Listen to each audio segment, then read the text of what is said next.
হাতেৰে অসম বিধায়ক হিচাপে আপুনি প্ৰথম কাম কি ক'ব?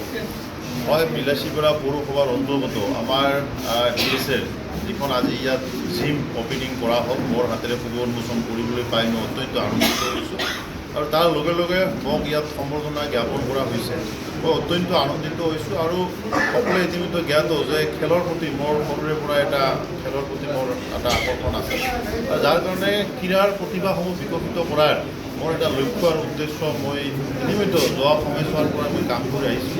গতিকে এইবুলি DSL এই পদক্ষেপক মই বহুত বহুত ধন্যবাদ আৰু কৃতজ্ঞতা জ্ঞাপন কৰিছোঁ। আগন্তুক দিনত বিলাসীপাৰা চুটি কোণে ক্ৰীড়াৰ লগত যিসমূহ প্ৰতিভা জড়িত আছে গাঁৱৰ চুটি কোণৰ পৰা ওলাই আনি এই DSL জৰিয়তে আমি যাতে অসম ভিত্তিত ভাৰতবৰ্ষৰ মানে কেন্দ্ৰীয় ভিত্তিত ৰাজ্যিক ভিত্তিত আমাৰো এই বিলাসীপাৰাৰ পৰা ভাল প্লেয়াৰ আমি তৈয়াৰ কৰিব পাৰোঁ, প্ৰতিভাসমূহ বিকশিত কৰিব পাৰোঁ।